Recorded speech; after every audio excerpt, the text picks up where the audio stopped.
วนขบวนคืองานเจ้าแต่งดองเห็นแต่น้องเขาคู่เคียงขันตัดสัมพันธ์ทั้งรักที่ลงเพียงนี้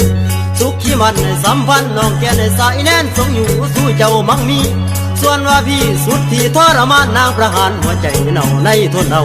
เพียงเขาเว้าคำขวัญน้องสั่งไว้จะฟังพามาในงานห่างมุนมีแต่ว่าพี่มาคิดที่ทวนเน้นสติเป็นแนวตรองจังได้คล้องใจไว้เลยมาให้มันเหลือใจคมคืนเสียงสะอื่นจากอ้ายไว้พรให้สมไปพอจะได้ฝากส่งถึงนางพอเป็นทางมาเท่าถูกพี่ชายลงบาง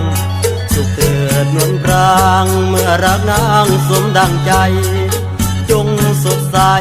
กับรักใหม่เถิดเอ้ยนี่เสียงสะอื่นจากผู้ผิดหวังนะสามเชยเป็นเฉลยแอบมาร้องรำพันสุดจาบันมาเห็นเขานั้นผู้ก่อต่อแขนโอ้น้อแฟนคงสุ่งแสนดื่ม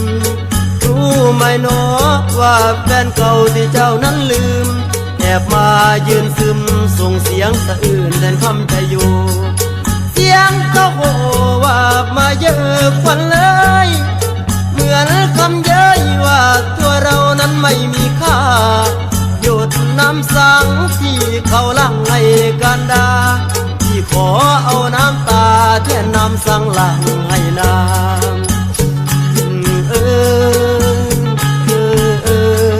จงเป็นสุขเถิดเอ้ยจงสุขีเถิดนา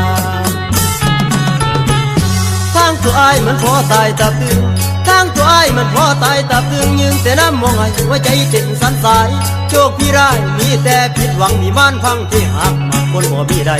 ถึงจังใดก็ที่ทนนุดกันก็ขอหันไปร่วมสำรวมจีที่ทวนสมควรน้องผู้เดียวรักผู้เบี้ยวแห่งเหี่ยวอับเฉาเขาผู้มาที่หลังในยังใจนางหูเอาเด้อสู่พี่ขอเป็นทางผ่านเอาเด้อสู่พี่ขอเป็นทางผ่านในสำราญตัวน้องพี่ขอของสงพรเสียงอดอ้อนจากพี่คนจริงฝากถึงหญิงคนสวยอวยเสียงมาตอนโชคดีนะบางอ่อนผู้ร่วมหมดที่เธอหวังขอให้รักของน้องจงกีรังเสียงจากผู้ผิดหวังสะอื่นสั่งจงฟังทีเจ้าสุขีส่วนที่นี้ต้องช้ำสวงวอนสิ่งศักดิ์สิทธิ์ทั้งปวงในโลกกว้างเป็นสักขีว่าผู้แต่รักยังตระหนักด้วยความหวังดี